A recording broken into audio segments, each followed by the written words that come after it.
আচ্ছা, তোমরাই বলো কোপ্তা খেতে কার না ভালো লাগে, তাও যদি হয় এরকম বাড়ির তৈরি। প্রথমে আমি মুসুর ডাল সারা রাত ভিজিয়ে রেখেছিলাম জল দিয়ে। তারপরে আমি ডালটা বেটে নিয়েছি। হ্যাঁ, আজকে আমি বানাবো কাঁচকলার কোপ্তা, তাই জন্য কাঁচকলার মাথা লেজা বাদ দিয়ে দুভাগ করে এরমভাবে কেটে নিয়েছি।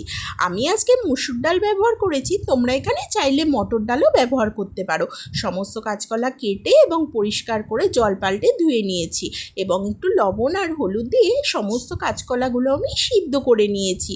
ঠান্ডা করে এরকমভাবে আস্তে আস্তে ছাড়িয়ে নেব। দেখো, চোকলাগুলো কিন্তু ফেলে দেবো না, আমার কাজেই লাগবে।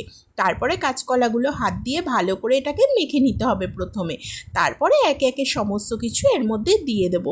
প্রথমে দিলাম মুসুর ডাল বাটা, তারপরে একটু লবণ, তারপরে একটুখানি হলুদ আর একটু ভাজা মশলা, আর দিয়ে দেবো 2 চামচ মতো বেসন, আর দিয়ে দেবো আদা আর কাঁচা লঙ্কা আমি একসাথেই পেস্ট করে রেখেছি সেটা, আর একটু চিনি আর একটুখানি ঘি। এই মাখার ওপরে কোপ্তার টেস্টটা কিন্তু নির্ভর করবে, সেটা কিন্তু ভুলে যেও না। তারপরে সমস্ত কিছু মাখা হয়ে গেলে কড়াতে একটু তেল গরম করে নিতে হবে। তেল গরম হয়ে গেলে এই কোপ্তাগুলো বল বল আকারে ছেড়ে দিতে হবে তেলের ওপর।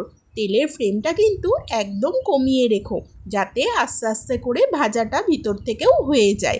তারপরে গ্যাসের ফ্লেম বাড়িয়ে একটু লাল লাল করে ভেজে তুলে নিতে হবে। দেখো, সমস্ত কোপ্তাগুলো ভাজা হয়ে গেছে। এবার ওই তেলের মধ্যেই আমি ডুমো করে কেটে রাখা আলু একটু লবণ দিয়ে ভেজে নেব। আলুটাও কিন্তু একটু লাল করে ভেজে নেব। সমস্ত আলু ভাজা হয়ে গেছে, আলুগুলো তুলে নিই। তারপরে তেলের মধ্যে ফোড়নে যাচ্ছে গোটা জিরে, তেজপাতা, শুকনো লঙ্কা আর একটু এলাচ, আর দিয়ে দিলাম টমেটো বাটা। প্রথমে টমেটো বাটাটা দিয়ে ভালোভাবে একটু কষিয়ে নিতে হবে।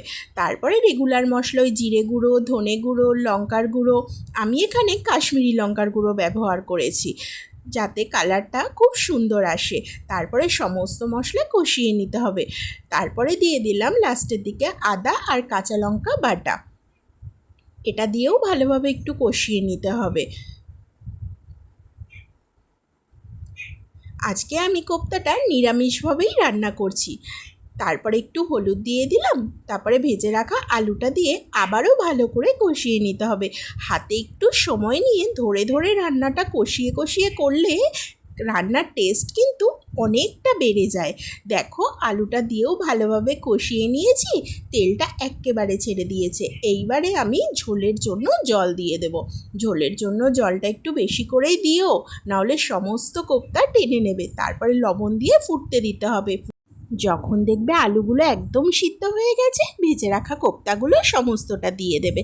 তারপরে এর মধ্যে দিয়ে দেবে পরিমাণ মতো চিনি।